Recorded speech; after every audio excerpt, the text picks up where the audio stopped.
बच्चा जानता है आज, और अपनों से ज्यादा गैर भी जानते हैं और थरथराते भी हैं। लेकिन क्या कभी तुमने आला हजरत की सीरत में यह पढ़ा कि उनका जिस्म कैसा था? उनका जिस्म कैसा था? बहुत लहीम शहीम, चौड़े सीने वाले, बड़े बाल वाले, ऊंचे चेहरे वाले? नहीं मेरे अजीजों, तारीख में आप पढ़ोगे आला हजरत कसरत से लिखने की वजह से, कसरत से इबादत की वजह से, जिस्मानी एतबार से बड़े दुबले पतले। अस्सलामुअलैकुम रहमतुल्लाहि व बरकातुहू। नाज़रीन कराम, आज का हमारा रिएक्शन वीडियो मुफ्ती सलमान अजहरी ने पूरा करबला का बयान सुनाया। नाज़रीन कराम, अगर हमारे चैनल पे नए हैं तो प्लीज़ हमारे चैनल को सब्सक्राइब करें, लाइक करें, कमेंट में ज़रूर बताएं। हम आपको लेकर चलते हैं मुफ्ती सलमान अजहरी का करबला का बयान सुनाते हैं। सैयदना इमाम हुसैन शहीद करबला, इमाम आली मकाम सिब्ते रसूल रज़ी अल्लाह तआला अन्हु व अर्ज़ाहु अन्ना, जब मदीने तैयबा में थे और आपको यजीद ने बैत के लिए इसरार किया, और जानते हैं मदीने का गवर्नर वलीद बिन उक़बा इमाम हुसैन को अपने घर में बुलाया और रात के वक्त कहा कि आप यजीद की बैत कर लें, सब ठीक हो जाएगा। आपने एक तारीखी जुमला फरमाया था, आज वो सब मुसलमानों को याद होनी चाहिए। इमाम हुसैन ने ये नहीं कहा मैं हुसैन रसूलुल्लाह का नवासा यजीद की बैत करूंगा फासिक व फाजिर की, ये नहीं कहा आपने। तवज्जो चाहता हूं, आपने ये नहीं फरमाया, बल्कि ये फरमाया मुझ जैसा उस जैसे की बैत कैसे कर सकता है। ये क़यामत तक आने वालों के लिए मैसेज है, हुसैन जैसा कभी भी यजीद जैसे की बैत नहीं कर सकता, और ना ही वैसों की ताकत को वो मान सकता है। और अल्हम्दुलिल्लाह हमारी माओं ने बचपन से हमें हुसैन को ही सुनाया है, यजीद को नहीं। इसलिए आज अगर किसी तख्त पर यजीद बैठा हो तो हमें डर नहीं लगता इस बात का कि वो गर्दन उड़ा देगा, हमें इस बात का खौफ नहीं लगता कि फांसी पर चढ़ा देगा।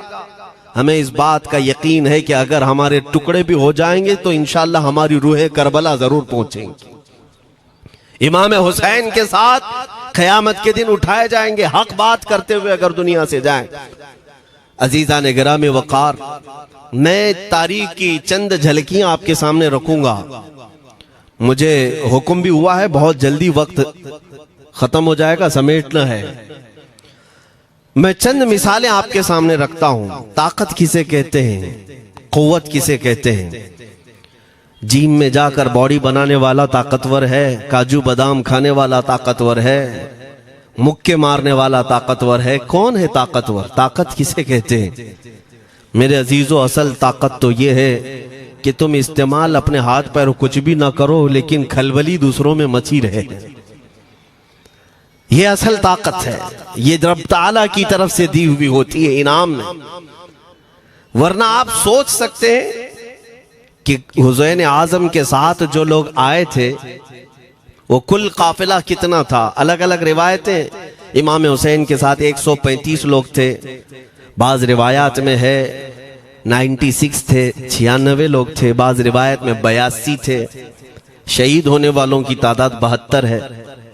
लेकिन इस बात पर अक्सर उलमा मुहद्दिसीन का आगे दिखाते हैं ख्याल है कि 82 लोग थे, 82 लोग थे।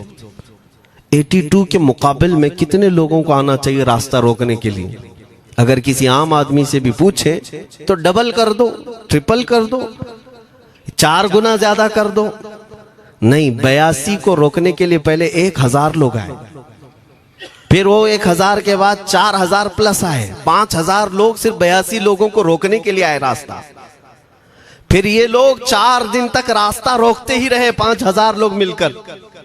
10वीं मुहर्रम होने से पहले पहले फिर तकरीबन 16000 लोग आए, यानी तकरीबन पूरे टोटल मिलाकर 22000 के करीब, 21000 समथिंग कुछ।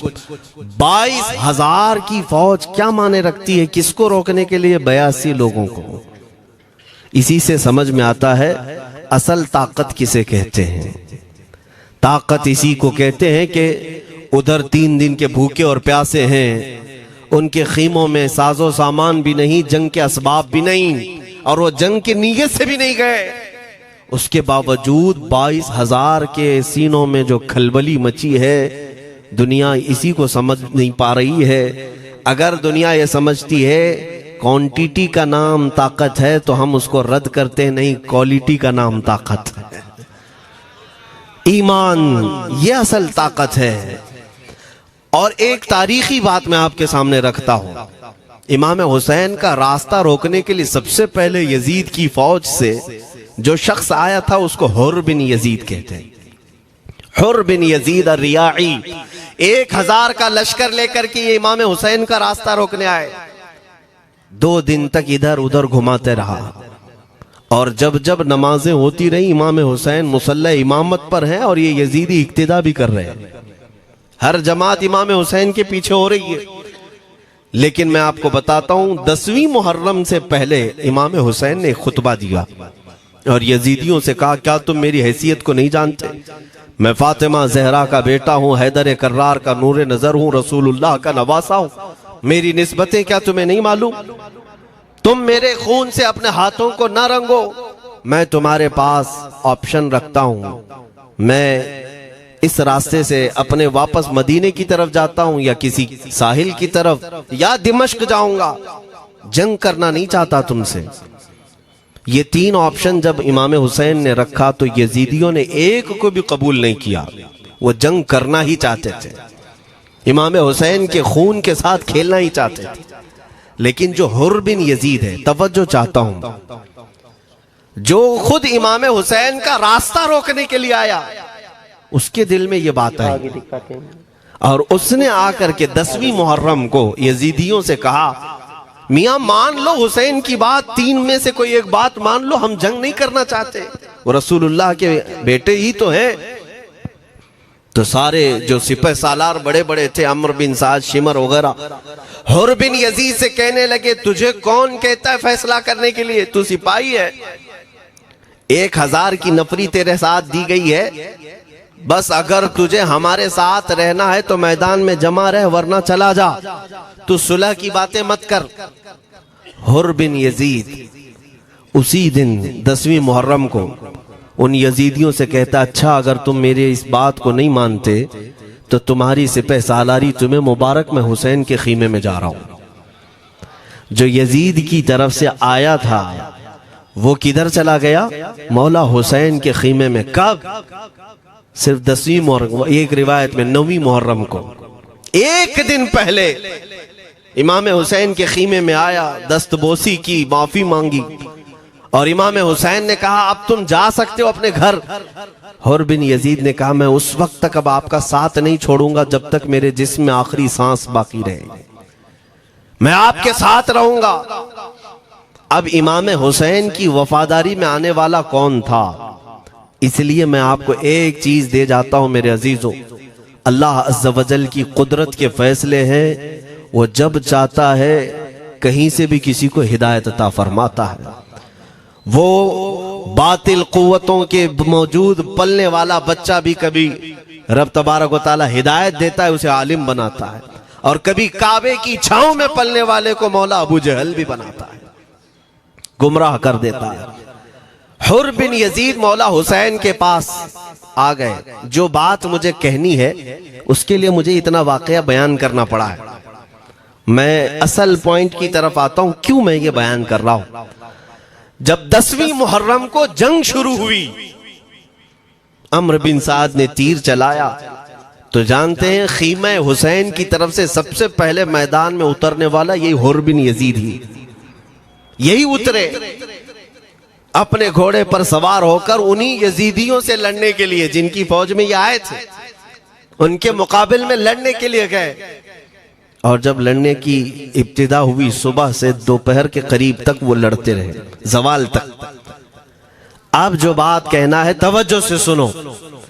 हुर बिन यजीद ने सुबह से लड़ाई की, बहुतों ने वहां पर मैदान जंग में मुकाबला आराइयां की हैं, लेकिन हुर बिन यजीद की जो लड़ाई है वो तारीख में लिखी हुई। आज उन्होंने यजीदियों के साथ जो जंग किया, कई घंटे जंग करने के बाद, जानते हैं तन्हा हुर बिन यजीद ने 120 यजीदियों को कत्ल किया।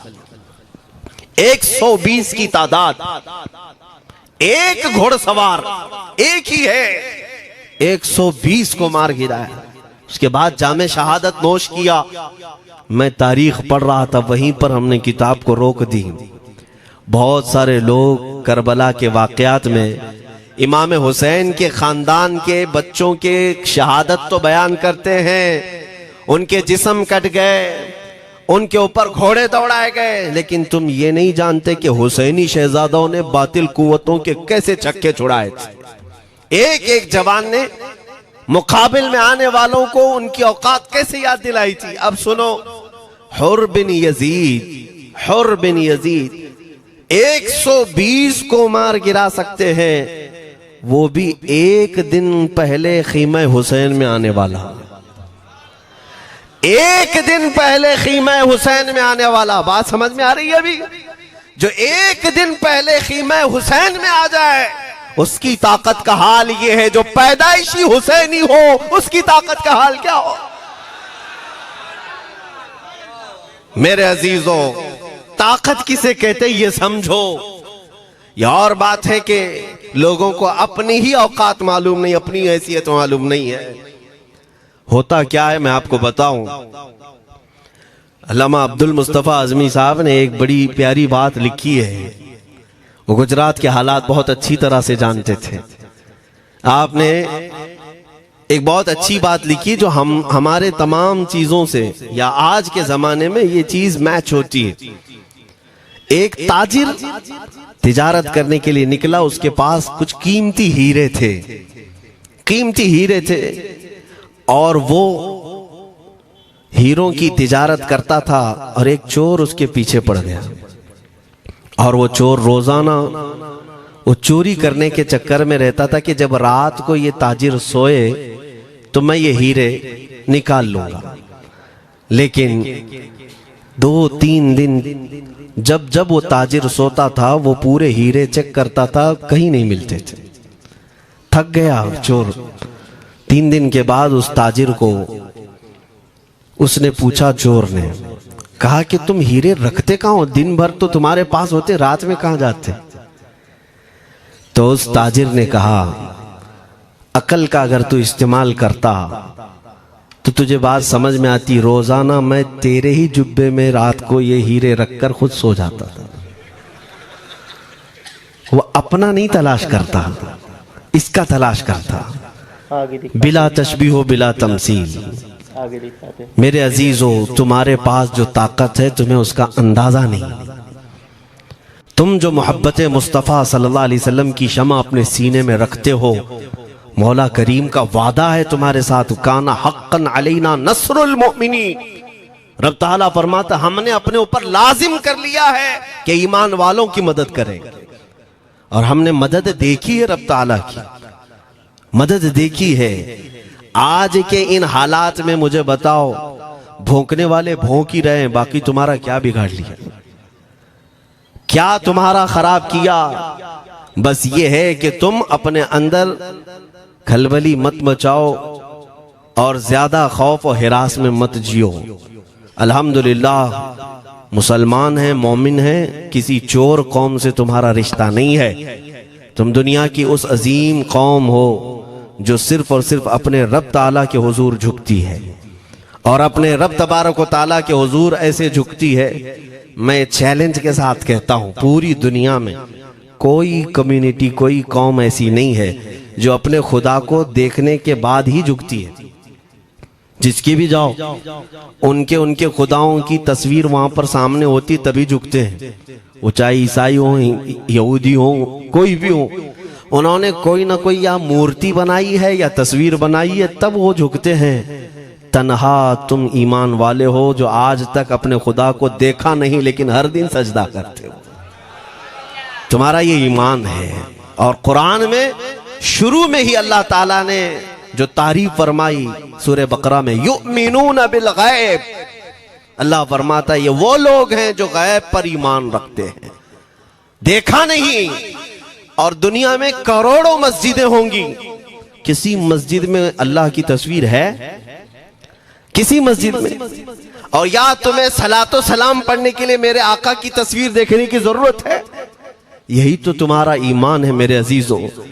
मेरे आका को हमने दिल में बसा रखा है, और जब हुजूर पाक की याद आई बगैर तस्वीर देखे हम खड़े हो जाते हैं, और उनकी मोहब्बत वैसी होती है, हमें किसी तस्वीर और मूरत को देखने की जरूरत भी नहीं होती। तुम्हारी खुसूसियात बहुत हैं, अल्लाह रब्बुल इज्जत ने तुम्हारी पेशानियों को महफूज रखा है, किसी अहरे गैरे के सामने झुकने नहीं दिया, पेशानी मुकद्दस है तुम्हारी। हाँ, ये तो नहीं है कि तुम किसी दरख्त पर भी चले जाओ, पत्थर पर भी चले जाओ, चूहे पर भी झुक जाओ, सांप पर भी झुक जाओ, नहीं है। एक सहाबी हैं, ईमान लाने के बाद वो कहते हैं या रसूल अल्लाह सल्लल्लाहु अलैहि वसल्लम, दो वाकयात ऐसे हैं जो जमाने जहालत में हम करते थे। एक वाकया याद करता हूं तो रोना आता है, और एक वाकया याद करता हूं तो हंसी आती है। हुजूर ने फरमाया वो दोनों क्या है बताओ। उन्होंने कहा पहला वाकया तो ये है जिसको याद करके रोता हूं कि जवानी में जब हमारे घर बेटी पैदा होती थी तो हम उसका गर्दन मरोड़ कर दफन कर देते थे। आज मुझे ये बात याद आती है तो रोना आता है कि हमने ऐसे कई बच्चियों को दफन कर दिया। अरब वाले दामाद बनाना नहीं चाहते थे और बेटियों को पहले ही मार देते थे। ये वो सहाबी कहते हैं अब याद आती है बात तो रोना आता है। मेरे आका सल्लल्लाहु अलैहि वसल्लम ने फरमाया फिर हंसी किस बात पर आती है।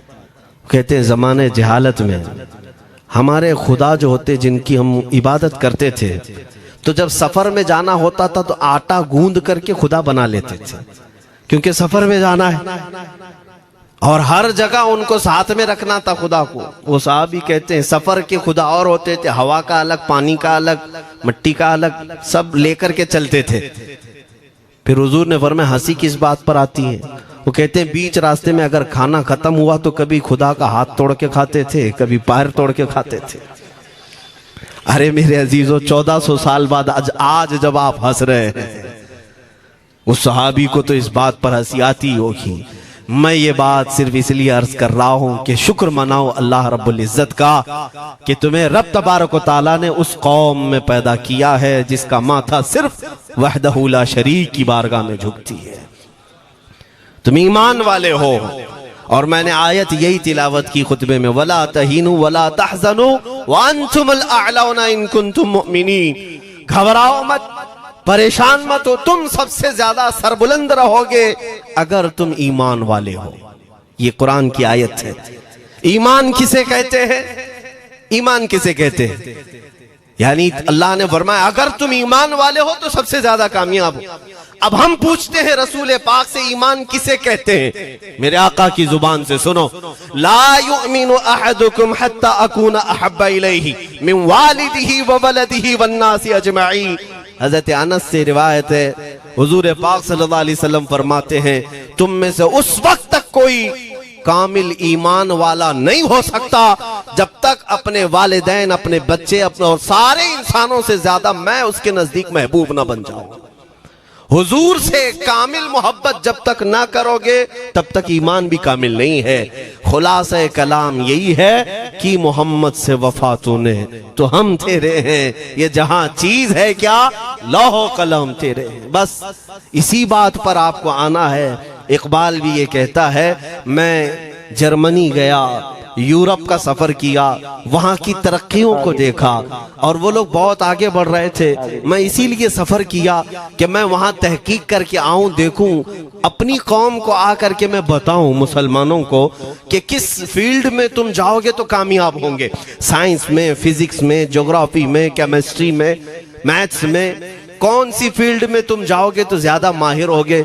कई साल इकबाल ने वहां की खाक छानी, तहकीकात किया और वापस जब आया अपनी कौम की तरफ, अल्लामा इकबाल कहते हैं मैं सारी दुनिया वहां की यूरोप की छान करके आया, यही देखने गया था कि मेरी कौम किस मैदान में उतरे तो कामयाब होगी। तो लोगों ने पूछा क्या वो तुम्हें राज मिल गया? वो कहते हाँ मुझे राज मिल गया। लोगों ने पूछा किस मैदान में उतरे? तो वो इकबाल कहता है मैं तो राज को पहुंचा, अपनी कौम को बताता हूं तुम्हारी तरक्की का राज सिर्फ इतना ही है कि मोहम्मद से वफा तूने, कि मोहम्मद से वफा तूने तो हम तेरे हैं। ये जहां चीज है क्या लौह कलम तेरे हैं। सारी कामयाबी का असल राज मेरे आका से बेइंतहा मोहब्बत है।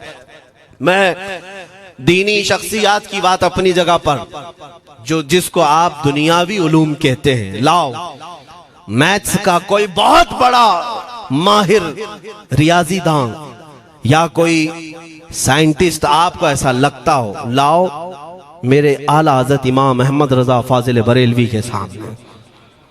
जानते हैं आप, उस आला हजरत फाजिल बरेलवी ने 55 उलूम पर अपनी तहकीकात लिख दी हैं। बाकी जानते कितने थे वो अल्लाह ही बेहतर जाने। एक बात मैं आपको बता रहा हूं, मैथ्स में, मैथमेटिक्स में उनके पास ऐसी ऐसी इजादात थी। एक किताब आला हजरत ने लिखी है ज्योमेट्री पर, आज के बच्चे जो कॉलेज पढ़ते हैं वो जानते होंगे। ज्योमेट्री की भी कई उसमें अक़साम लिखी गई हैं, और आला हजरत ने एक किताब लिखी है कश्फुल इल्ला अन सिमतिल क़िबला, क़िबला पहचानने का इल्म। तुम तो आज वो कंपास लेकर के पहचानते हो ना, अब तो मोबाइल में आ गया, मोबाइल को घुमाओ, इधर दिखा रहा उधर, उधर दिखा रहा उधर क़िबला। मेरे अजीजों, इस्लाम मशीनों से नहीं चलता है। इसका सेल चला गया तो क्या तुम्हारा इस्लाम चला जाएगा? इसकी बैटरी चली गई तो क्या तुम्हारा दीन चला जाएगा? नहीं, इस्लाम मुकम्मल कवायद और ज़वाबित के साथ है।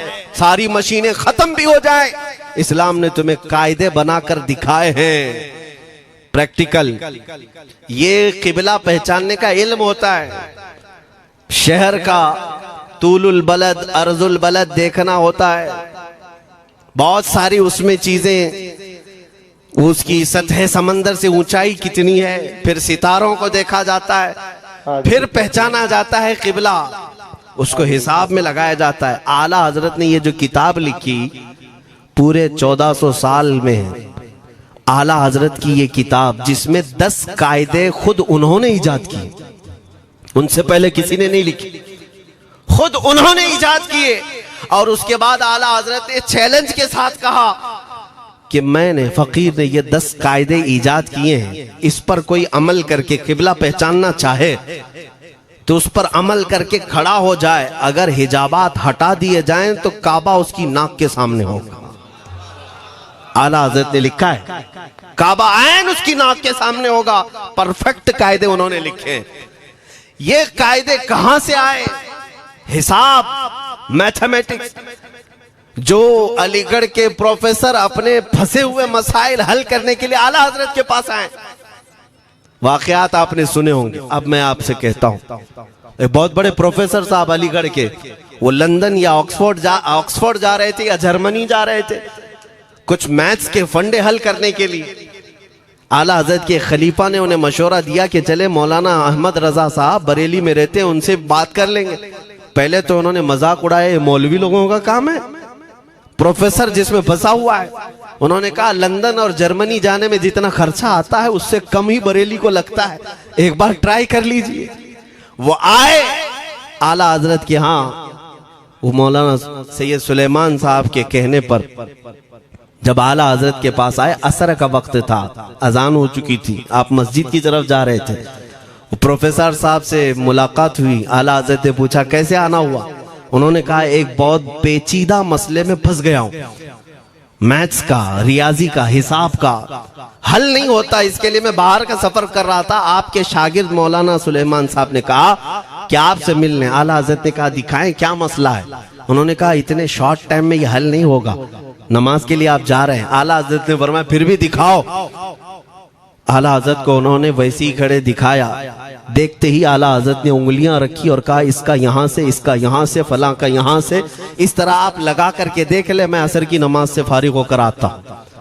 वो प्रोफेसर साहब कहते हैं उन्होंने चुटकियों में यूं हल किया, मैं जब बैठ करके उस मसले को लगाया तो तुरंत 2 मिनट में वो मसला हल हो गया। अब जिसके लिए मैं ये वाकया अर्ज कर रहा हूं, सुनो। वो हैरत में आंखें फटी फटी रह गई उस प्रोफेसर साहब की। उधर नमाज होने के बाद आए आला हजरत, तो वो अश करने लगे। कहा मौलाना साहब मैं पहली मर्तबा देख रहा हूं कि मदरसे का कोई मौलवी मैथ्स के इतने टफ फंडे को हल कर लेता हो। मौलाना ये तो बताएं, ये रियाजी और ये मैथ्स के मसले आपने किससे सीखे? कौन है आपको किस कॉलेज में, किस यूनिवर्सिटी से आपने सनद हासिल की है, यही मुझे कहना है मेरे अजीज। अब आला हजरत का जवाब सुनो। कहते हैं जनाब, मैंने अपने वालिद से सिर्फ प्लस माइनस और मल्टीपल के मसले सीखे, जमा, नफी और ज़रब हमारे वालिद साहब ने बस इतना ही सिखाया। और उस वक्त बचपन में मुझे मंतिक, फलसफा, ये सब किताबें पढ़ने का शौक था। मैं हिसाब के, ज्योमेट्री के ये किताबें लेकर बैठा। मेरे वालिद आए, देखा, पूछा अहमद रजा क्या पढ़ रहे हो? मैंने दिखाया ये मंतिक है, फलसफा है या हिसाब की किताबें हैं। मेरे वालिद ने वो किताबें अपने हाथ में ले ली और कहा, जा रसूलुल्लाह की हदीसें पढ़, सदक़े में सारे इल्म दे दिए जाएंगे। आला हज़रत फरमाते हैं, उसके बाद मैंने अपनी जिंदगी मेरे मुस्तफ़ा के कदमों में लगा दी। ये जो आप देख रहे हैं ये मेरे मुस्तफ़ा के कदमों से छनकर मुझे मिला है। बस बात समझ जाओ, ताकत इसी को कहते हैं। नबी पाक सल्लल्लाहु ताला अलैहि वसल्लम से बेइंतहा मोहब्बत करने वाला वो दुनिया के किसी मैदान में भी तन्हा नहीं होता, तन्हा नहीं होता। अजीजा ने गिरामी वक़ार, मैं इस बात की तरफ आपको ले जाता हूँ। एक सहाबी हजरत सलमा बिन अकवा रदियल्लाहु ताला, इनको राजिलु रसूलिल्लाह कहा जाता है। हुजूर सल्लल्लाहु अलैहि वसल्लम के ऐसे सिपाही जितने गज़वात में गए, जितनी जंगों में गए, कभी घोड़े पर नहीं बैठे, पैदल। और वह ऐसा पैदल चलते थे कि कोई घोड़ा भी उनके साथ नहीं पकड़ पाता उनको जब वो भागते थे। घोड़ा भी अपनी तेज रफ्तारी के बावजूद उन्हें नहीं पकड़ पाता। उनको वो लक़ब मिला था राजिलु रसूलिल्लाह, चल करके सफर करने वाला रसूलुल्लाह का सिपाही। एक बार ऐसा हुआ, एक बनु कार्रा का शख्स जिसका नाम अब्दुर्रहमान है, ये मुनाफिक था, खबीस था। इसने तकरीबन 400 लोगों को जमा किया, अपने हम मिजाज लोगों को, और मदीने पर रात के वक्त एक बगीचे पर हमला किया, पूरे बगीचे को आग लगा दिया। और उसके बाद फिर जो खजूरें थी वहां से सब लूट लिया, लूट करके अपने घोड़ों पर रख लिया और निकल पड़ा। उस वक्त सिवाय हजरत सलमा बिन अकवा के कोई नहीं था। उधर 400 लोग लूट मार कर रहे हैं और खजूरें जमा कर रहे हैं, और ये तन्हा साहबी। इस साहबी का हाल ये है, घोड़ा भी नहीं होता था कभी नहीं। अब इनको जलाल आया कि मेरे मुस्तफ़ा के शहर की एक खजूर भी मैं बाहर जाने नहीं दूंगा जो चोरी करके जा रहा है। उसके बाद आपने पीछा करना शुरू किया। और हकीकत देखें आप, जब हदीस पढ़ेंगे, आला हजरत ने अल मलफूज में भी इसको नकल फरमाया।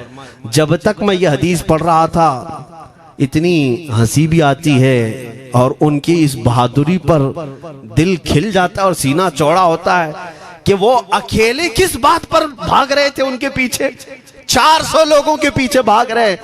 अच्छा, कोई ये कहे कि नादान आदमी है, 400 लोगों को नहीं देख रहा, अकेला भाग रहा है, हो सकता है इनको कोई कह दिया हो, लेकिन मुझे हैरत उन 400 पर हो रही है जो एक से डर के भाग भी रहे थे। वो भी भाग रहे हैं, एक दौड़ा रहा है और 400 भाग रहे हैं। वह अब्दुर्रहमान कार्रा का रहने वाला कारी भागा जा रहा है और सबसे कह रहा है सलमा बिन अकवा से अपनी अपनी जान बचा लो। इसीलिए मैं कहता हूं ये बुज़दिल कौमें हैं, मेरे मुस्तफ़ा के गुलामों का मुकाबला करने की सकत नहीं रखती जिसके सीने में इश्क़ मुस्तफ़ा हो। 400 भागते रहे और ये भगाते रहे बहुत दूर तक। जब हज़रत सलमा बिन अकवा भागते थे तो घोड़े भी पीछे पड़ जाते, और आप जैसे जैसे कोई घोड़सवार आता उसकी टांग पकड़कर खींचते और उसकी गर्दन पर पैर रखते, फिर आगे निकल पड़ते थे।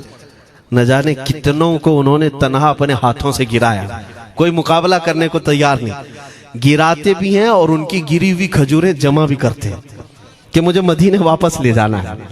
उस सहाबी को मैं पढ़ता हूं, अजीजा ने गिरामी खजूरें जमा करते रहे और उन्हें भगाते रहे।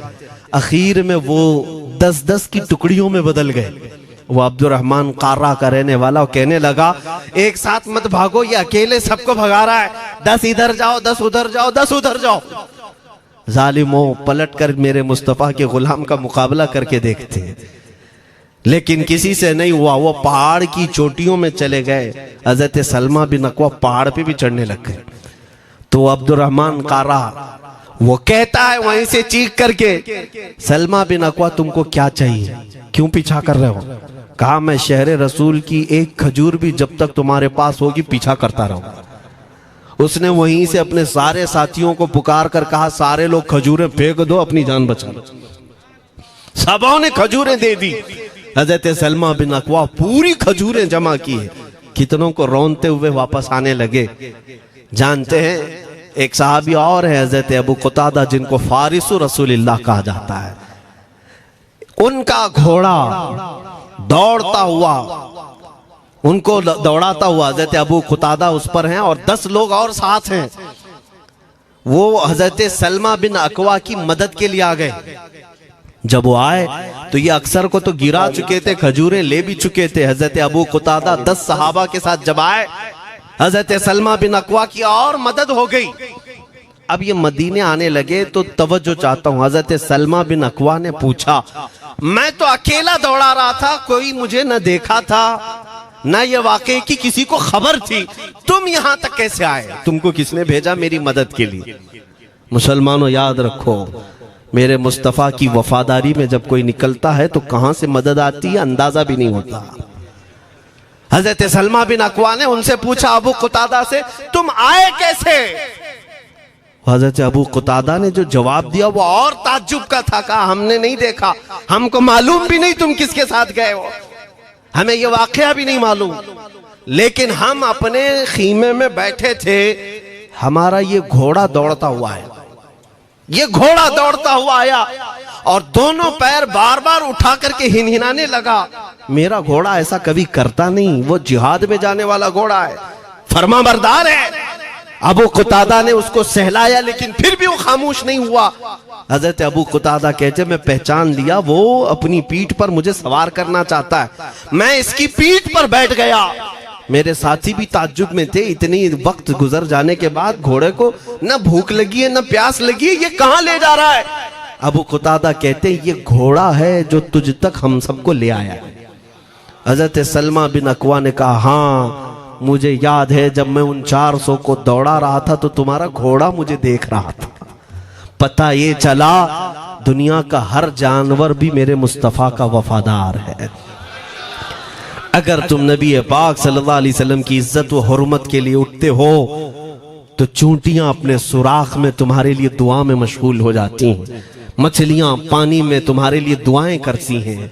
अजीजा ने गिरामी वकार, आज मैं अपने जुमलों को समेटते हुए ये बात कहता हूँ, धोराजी की सरजमीन मैंने कभी सुना नहीं या कभी आपसे मुलाकात नहीं की, लेकिन इतना बड़ा मजमा हमें जो सुनने के लिए बैठा है, लोग मुसाफे के लिए आए, फूल हार पेश किए, टूट पड़ते हैं मुलाकातों के लिए। मैं अक्सर जलसों में भी और अपने प्रोग्रामों में ये कहता हूँ, मुझे जो आप इज्जत की निगाह से देखते हैं या मिलना चाहते हैं या देखना चाहते हैं या सुनना चाहते हैं, तो वो इसलिए नहीं है कि किसी बाप का, बड़े बाप का बेटा है या किसी सियासी पार्टी का नेता है। आपकी जो मोहब्बत है वो सिर्फ इसलिए है, ये नाज ये अंदाज हमारे नहीं होते, झोली में अगर टुकड़े तुम्हारे नहीं होते, या रसूल अल्लाह जब तक के मदीने से इशारे नहीं होते, रोशन मेरी किस्मत के सितारे नहीं होते। जो कुछ भी इज्जत मिली है हमें आज, वो किसी और सलाहियत की वजह से नहीं। साफ मैं बता देता हूं, मैं मुकर्रिर आदमी नहीं, मैं खतीब आदमी नहीं, मैं वो शोलाबार मुकर्रिर नहीं हूं कि जिनकी तकरीरों से लोग बहुत ज्यादा नफा उठाते हो। मैं तो तालिब इल्म आदमी हूं। मेरे आका सल्लल्लाहु ताला अलैहि वसल्लम के लिए इतनी वफा करना जानता हूं कि मैंने यह अहद कर लिया है, मेरे जिस्म में जब तक खून बाकी रहेगा, एक भी सालिम कुत्ता मेरे आका की तरफ उंगली भी उठाए, हम अपनी गर्दन भी निछावर करने को तैयार रहेंगे। मेरे आका सल्लल्लाहु ताला अलैहि वसल्लम के लिए कुर्बानी का जज्बा है, इसलिए मेरे आका ने ये इज्जत अता की है। फिर मुझे ये कहने का हक भी है, जब तक बिके न थे तो कोई पूछता न था, या रसूल अल्लाह तुमने खरीद कर हमें अनमोल कर दिया।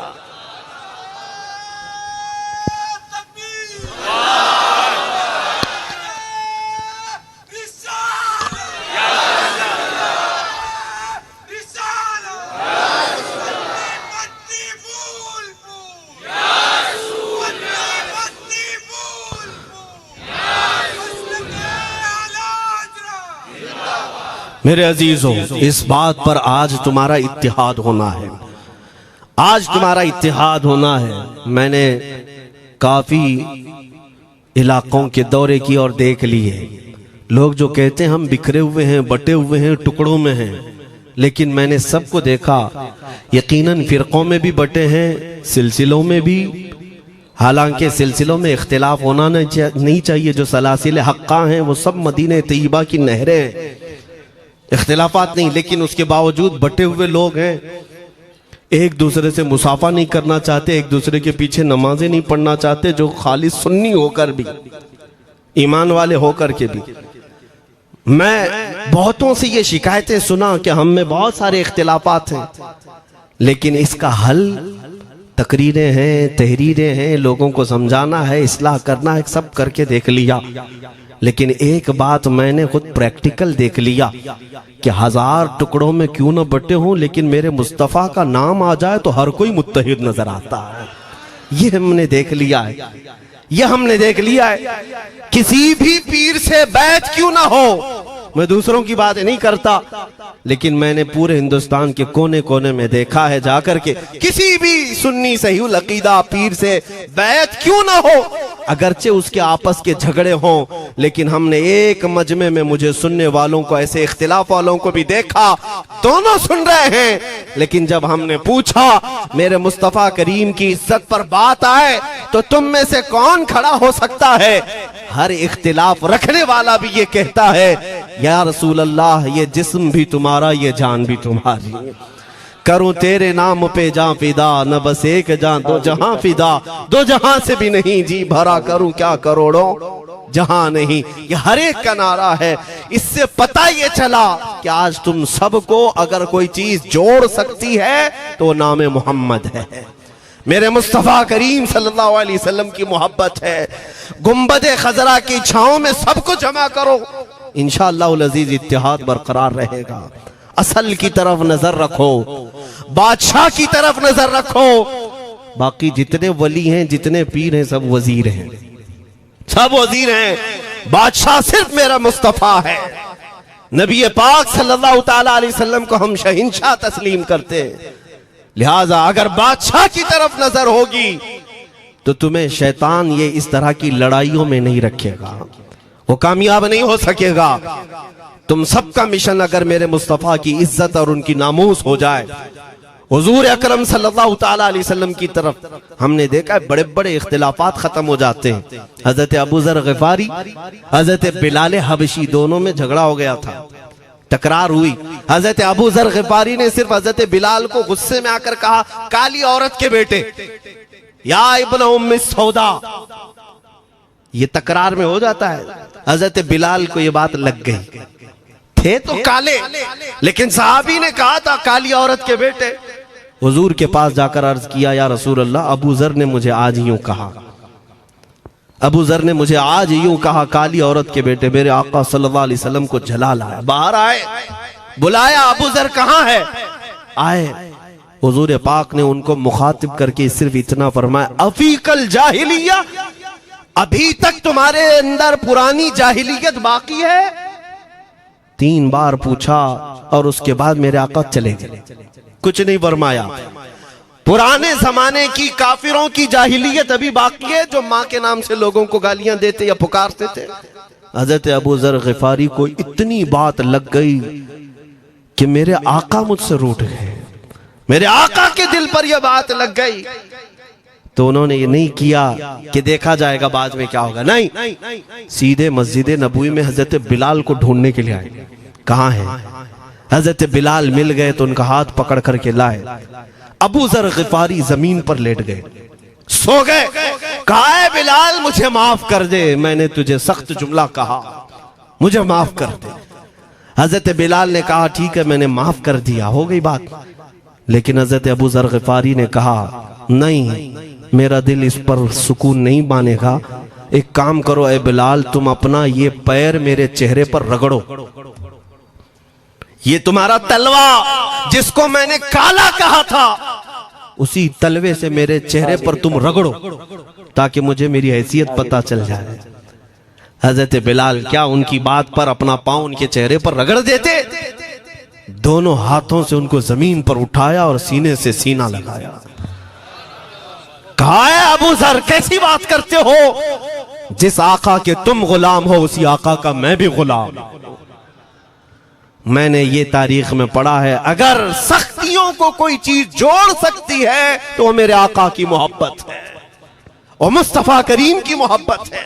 तुम्हारे सीने चौड़ा कर देगी, तुम्हारा दिल कुशादा कर देगी, तुम अपनों को एक्सेप्ट करने लग जाओगे अपने नबी की निस्बत पर। हाँ, एक बात याद रखें, मैं ये सिर्फ मेरे आका की निस्बत वालों के लिए कह रहा हूं, बाकी हमारा अकीदा तो ये है, नबी से हो जो बेगाना उसे दिल से जुदा कर दे, पिदर मादर बिरादर जानो माल उन पर फिदा कर दे। हम उसको मानते ही नहीं, चाहे बापों की माँ हो जो मेरे नबी को नहीं जानता, जो मेरे आका की अजमत को नहीं पहचानता, मैं उनके बारे में नहीं कहता। हाँ, हमारे एक उस्ताद बुजुर्ग उन्होंने फरमाया था कि बेटा बात करने का लहजा नरम रखना हमेशा। बहुत सारे लोग हमारी तकरीरों को अभी अभी जो सुनते हैं वो कहते हैं बहुत कड़क बोलते हैं, सख्त बोलते हैं। मेरे अजीजों, पिछले 15 साल से करते हैं हम तकरीरें, अखलाकियात पर, तसव्वुफ पर बहुत सारे नरम अंदाज में गुफ्तगू करने के हम आदी थे। वो सब नहीं देखते, लेकिन जहां हम थोड़ा सा चीखते हैं या गरज के साथ बोलते हैं वो बहुत जल्दी किसी को लगती है और कहते हैं आप बहुत कड़क लहजे में कहते हो।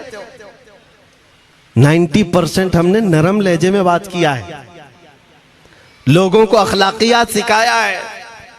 चोरी, जिना, डकैती, सूद, शराब, इन सब की मजम्मत पर बयानात हमने रिकॉर्ड किए। वो सब नजर नहीं आता, लेकिन सख्त जुमले बहुत जल्दी नजर आते हैं।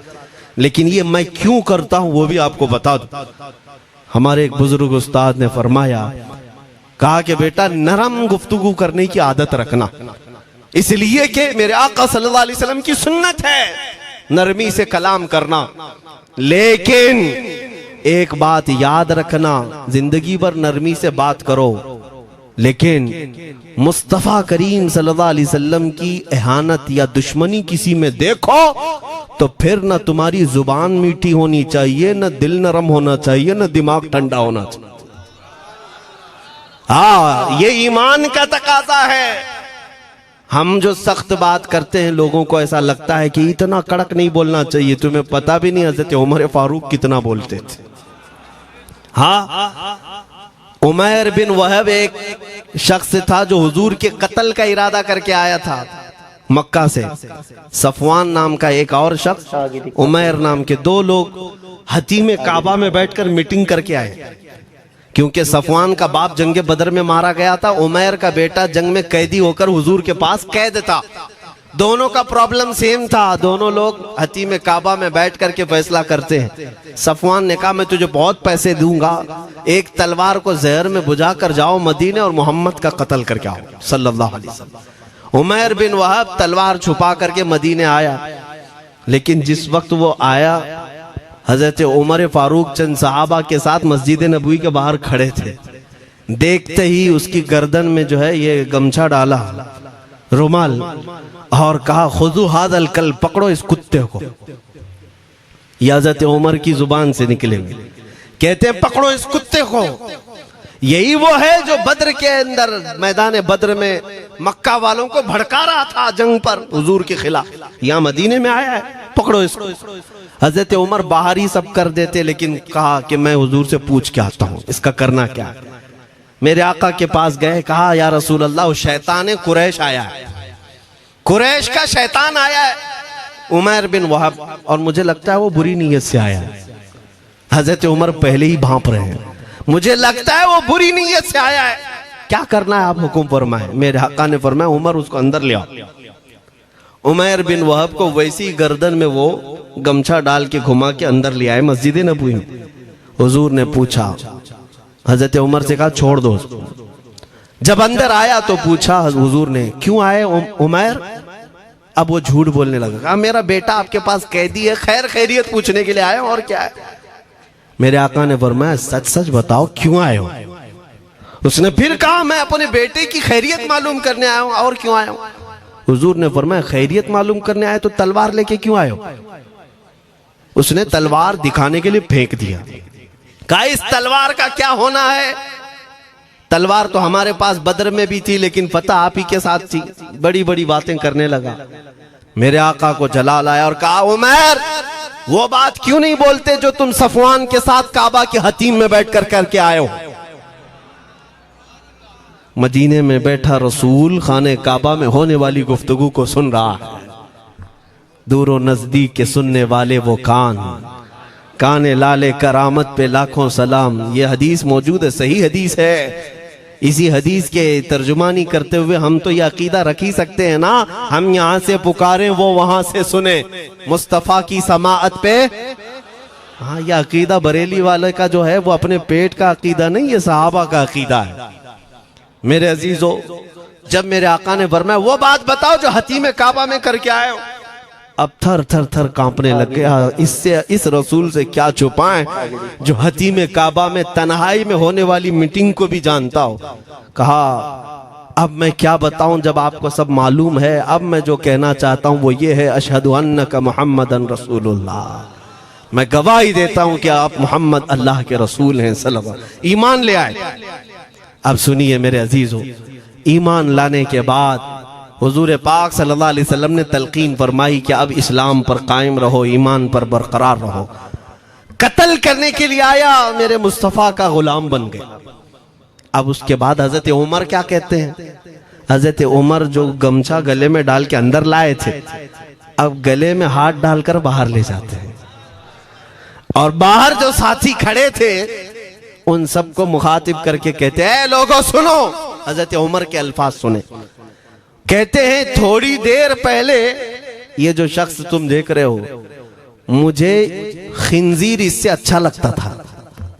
अल्लाह, ये लफ्ज भी है, वल्लाहि इन्नी लअहब्बु खिंजीरन मिन हाज़ा। कहते हैं कि इससे बेहतर मैं खिंजीर को समझता था, क्योंकि ये दुश्मन रसूल था। लेकिन अब सुनो ऐ लोगों, अब मेरे सगे बेटे से ज्यादा मुझको ये अजीज है, इसलिए कि मेरे आका का गुलाम। यही ईमान है, यही ईमान है। अजीज़ान गिरामी, खुलासा कलाम मेरी बात का यही है, मोहम्मद की मोहब्बत दीन हक की शर्त अव्वल है। इसी में हो अगर खामी तो सब कुछ नामुकम्मल है। इकबाल ने क्या खूब कहा था, अगर पहचानना हो तो मेरे अजीज़ों पहचानो। तुम मेरे आका सल्लल्लाहु अलैहि वसल्लम के कदमों तक अगर पहुंच गए तो यही दीन है। बमुस्तफ़ा बरसा खैश के दी हमाऊस, गर्ब उन रसीदी तमाम बुल हबीस। अपने आप को हुजूर तक पहुंचा दो, इसी का नाम दीन है। और अगर वहां तक नहीं पहुंच सके, जिंदगी पूरी अबू लहब की तरह है।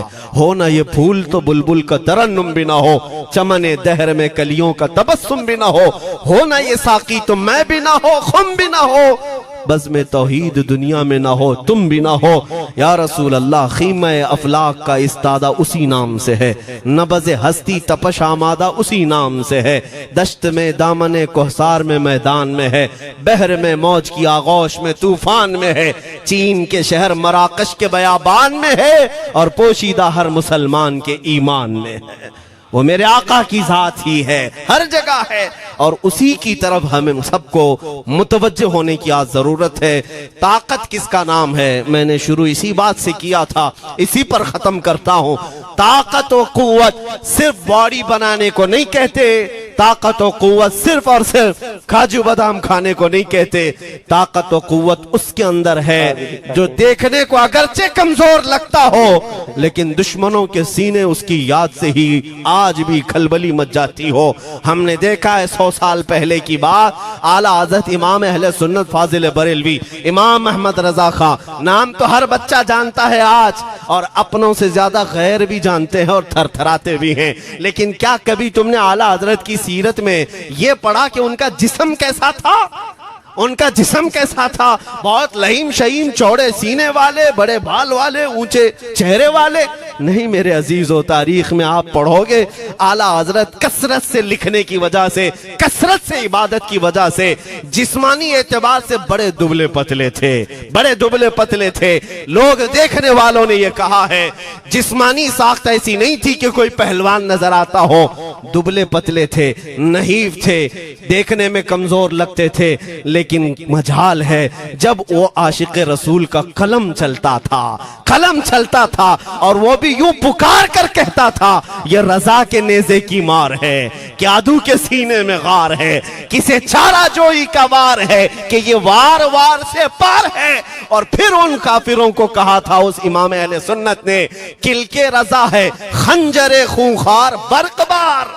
ये कोई दावा नहीं कर सकता आज। किल्क किसको कहते हैं समझा भी देता हूं मैं आपको।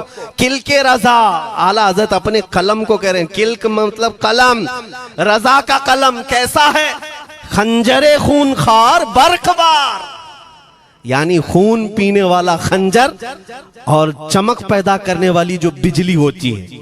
आला हजरत बड़े नरम दिल भी थे, रहम दिल भी थे, अपनों को जब नवाजते थे तो बेहिसाब नवाजते थे। आजिजी ऐसी के बच्चों से भी माफी मांगते, आजिजी ऐसी, और अपने पीर खाने पर जाने की बात आए तो चप्पलें कितनी दूर छोड़ जाए।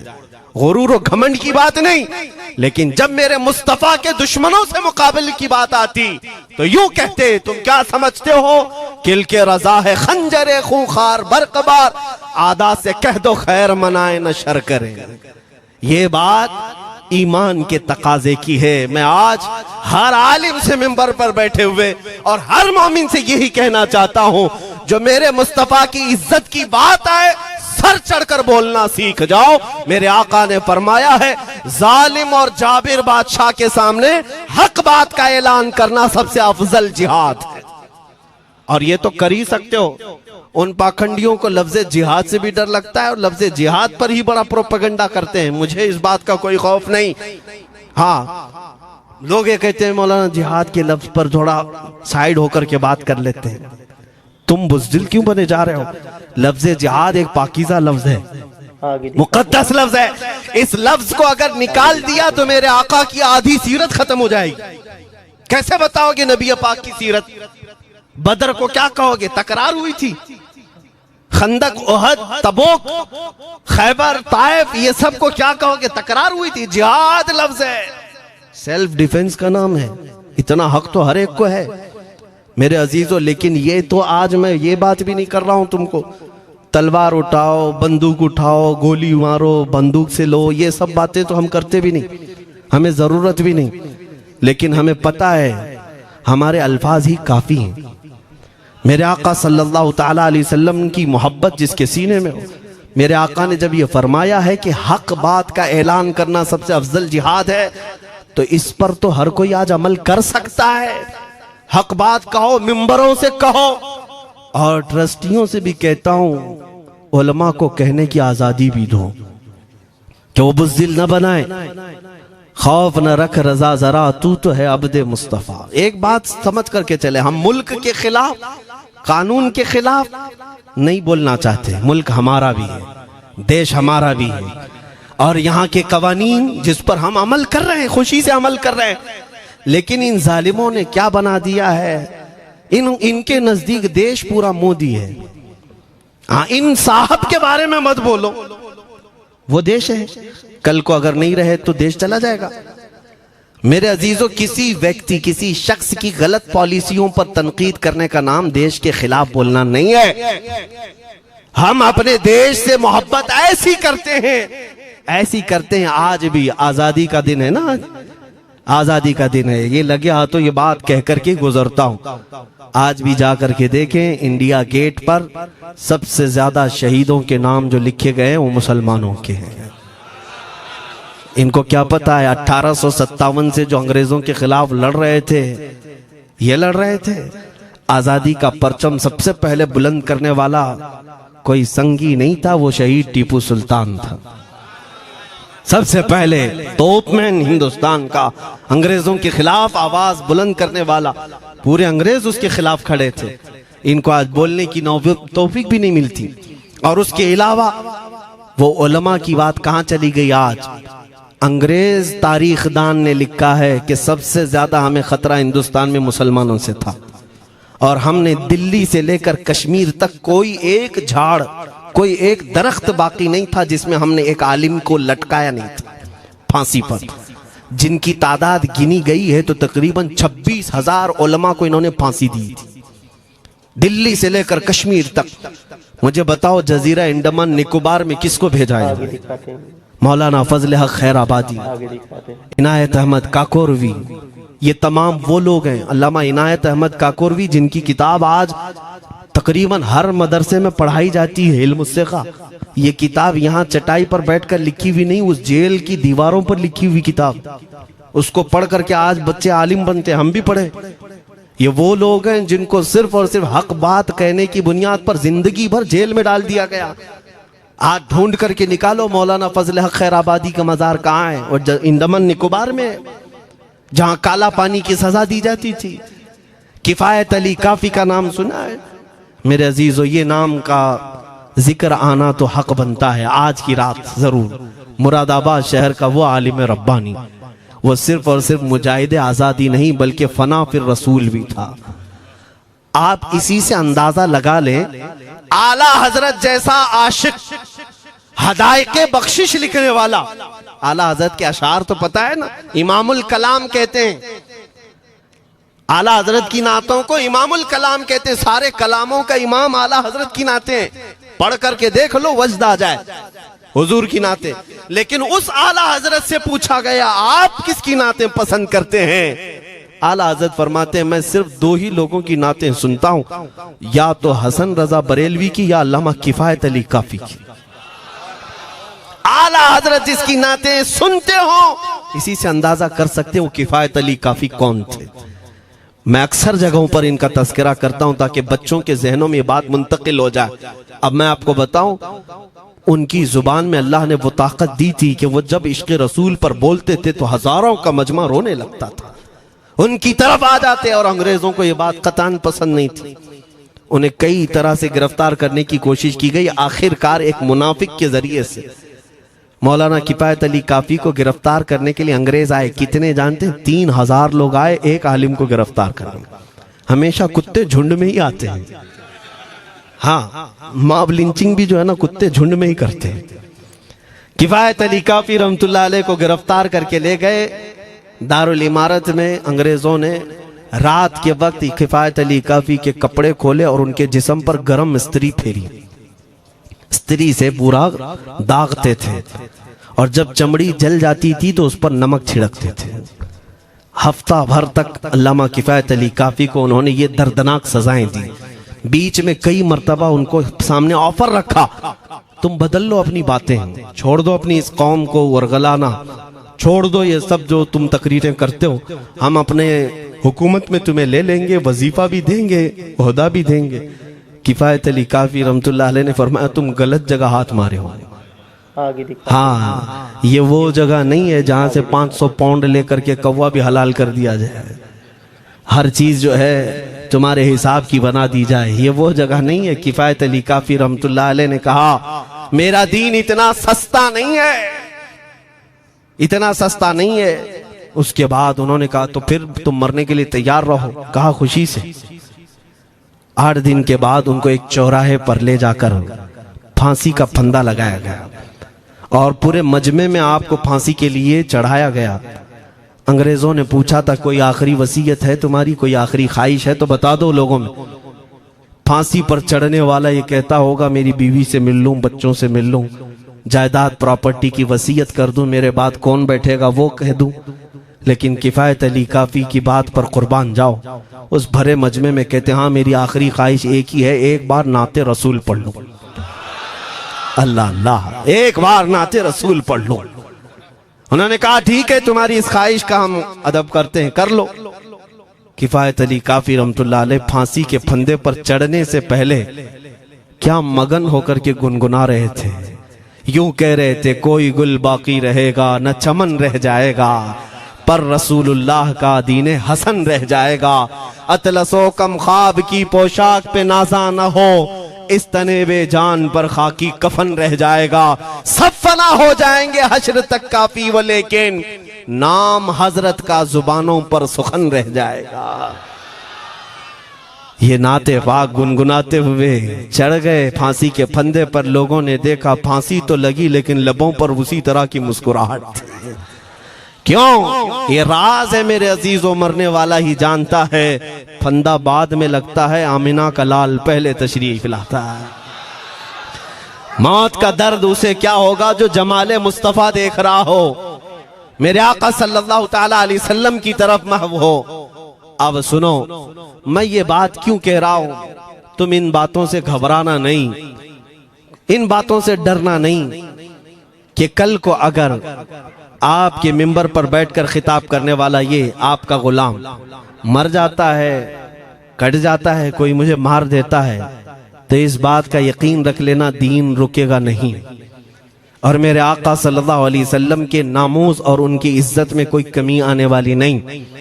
हमारे मर जाने से कुछ नहीं होना है, इसलिए कि हर सुन्नी बच्चा जानता है इस्लाम जिंदा होता है हर करबला। हम मरने के बाद इस बात का यकीन रखते हैं अगर हमारी मौत हो गई इस रास्ते में तो इस्लाम की आबियारी होगी, इस्लाम और फूलेगा फलेगा।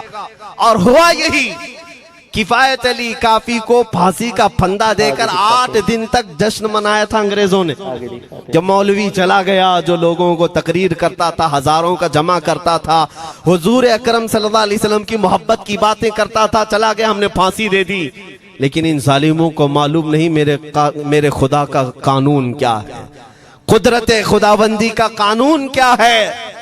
मुरादाबाद शहर में ये किफायत अली काफी को 1857 के पहले फांसी दे रहे हैं, और उसी साल मुरादाबाद के करीब बरेली शहर में अल्लाह ताला अहमद रजा पैदा कर रहा है।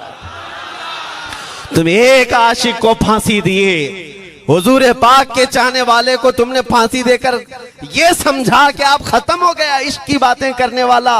लेकिन कुर्बान जाओ मोहब्बत मुस्तफा पर, मेरा रब ऐसे इन मक्कारों के मकर को फेरता है कि फौरन अल्लाह ताला ने ऐसा आशिक पैदा किया, ऐसा आशिक पैदा किया कि फिर बरेली की तरफ से उठने वाली आवाज एक शहर में, एक बस्ती में नहीं, दुनिया के कोने कोने में पहुंच गई। आज 100 साल हो गए उस मर्दे कलंदर इमाम अहले सुन्नत को दुनिया से गए हुए, लेकिन हर मस्जिद की मिंबर और मेहराब आवाज देती है मुस्तफा जाने रहमत पे लाखों सला, शमे बज़ में हिदायत पे लाखों सला। और फिर हमारे बच्चे भी ये आज कह जाते हैं, डाल दी कल्ब में अज़मत मुस्तफा, सैयदी आला हजरत पे लाखों सला। ये निजाम है मेरे मौला का, एक चिराग तुम बुझाओगे मौला 100 चिराग रोशन फरमाएगा। हाँ, इंशाअल्लाहुल अज़ीज इस बात पर हम सबको जमा होना है। अल्लाह करीम हमें हमारी खोई हुई ताकत व कुव्वत अता फरमाए।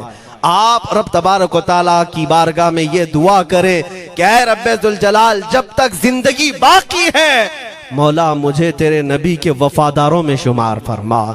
इसलिए मैं जब भी हुजूर की बारगाह में अरीजा पेश करता हूँ तो ये जरूर कहता हूँ, आका बद हैं तो आपके, भले हैं तो आपके, टुकड़ों पे यही के पले हैं, रुख किधर करें, तुझसे जो मुंह छुपाएं तो करें किसके सामने। या रसूल अल्लाह, क्या किसी और से तवक्को नजर की है? हमारा मानना तो ये है, मैंने देखा भी है अपने बच्चों को, और हम कहते हैं मेरे आका की बारगाह में, आका गुनहगार तो हो गए लेकिन आपके गद्दार नहीं है, गद्दार नहीं है। जब तक गद्दार नहीं होंगे मेरे आका की तरफ से तुम्हारे लिए हमेशा इस्तकबालिया खुला रहेगा।